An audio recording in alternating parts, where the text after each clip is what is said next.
nas selvas da Malásia Britânica, em uma vila tranquila, chamada Batan Kali, ocorreu um massacre sombrio.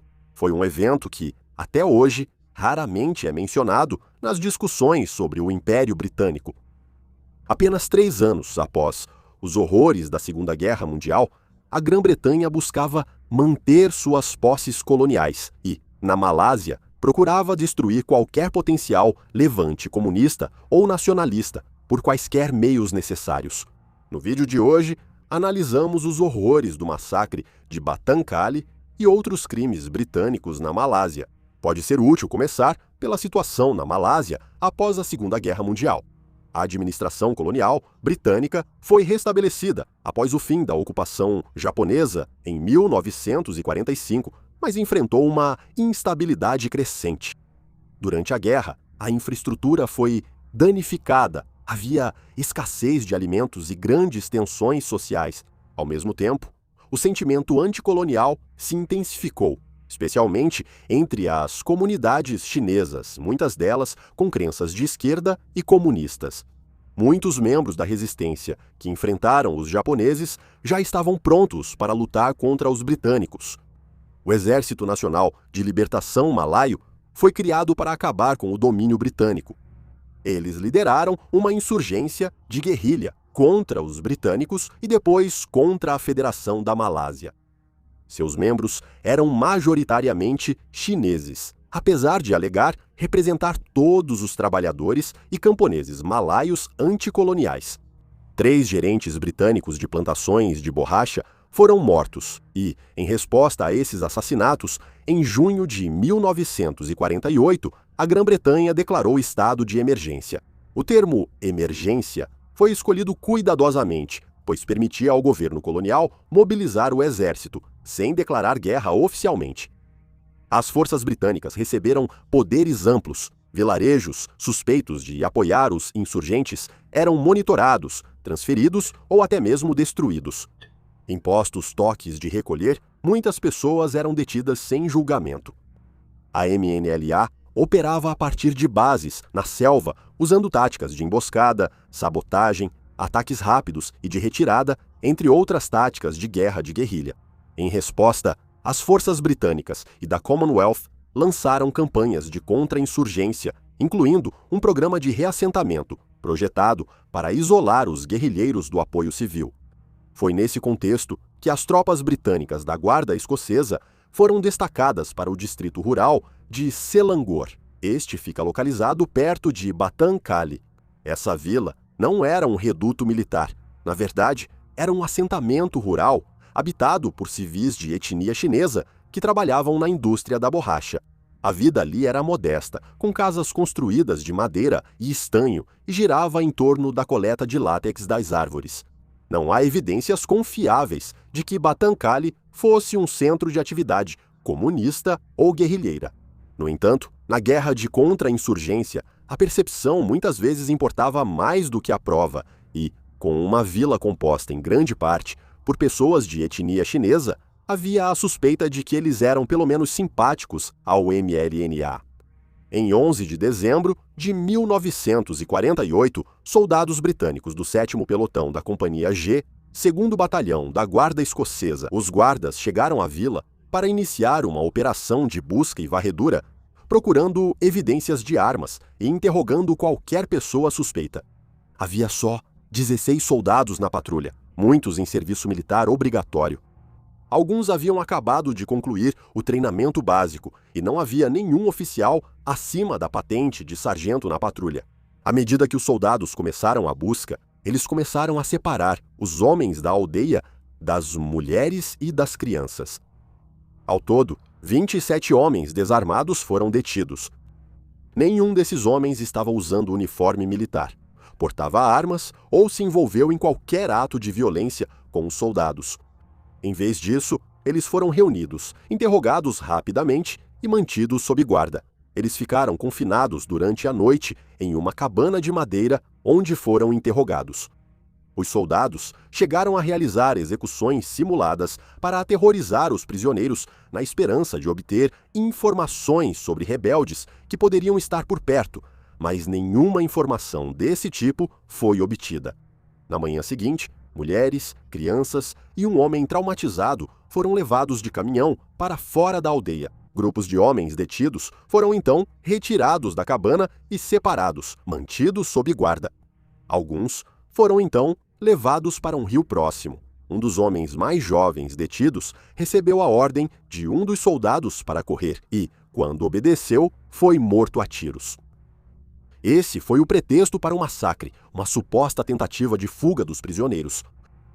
Quando o primeiro tiro foi disparado, os diferentes grupos de soldados também abriram fogo contra os homens que deveriam estar guardando. Foram baleados a queima-roupa, alguns com metralhadoras. 24 homens foram mortos. Apenas alguns sobreviveram ao tiroteio inicial, seja fingindo-se de mortos ou escapando no caos que se seguiu. A vila foi então incendiada. Os corpos foram deixados sob o calor intenso da selva para inchar e se decompor. Coube às famílias recolhê-los dias depois. As famílias dos homens assassinados seguiram sofrendo.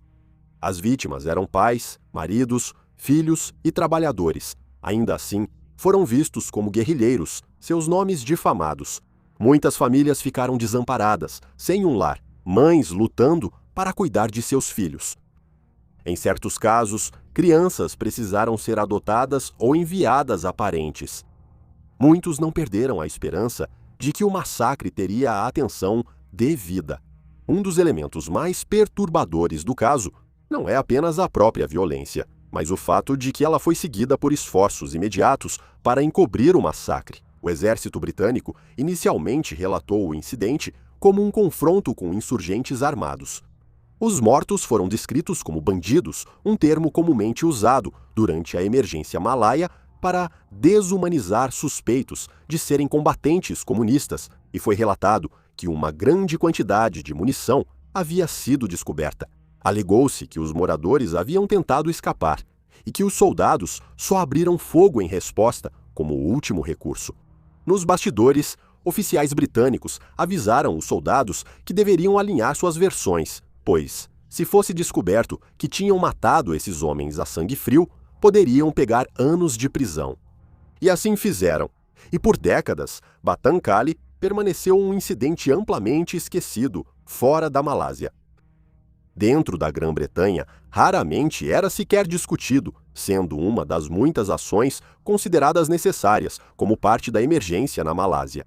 Mas histórias sombrias e revelações vieram à tona sobre a emergência mais ampla.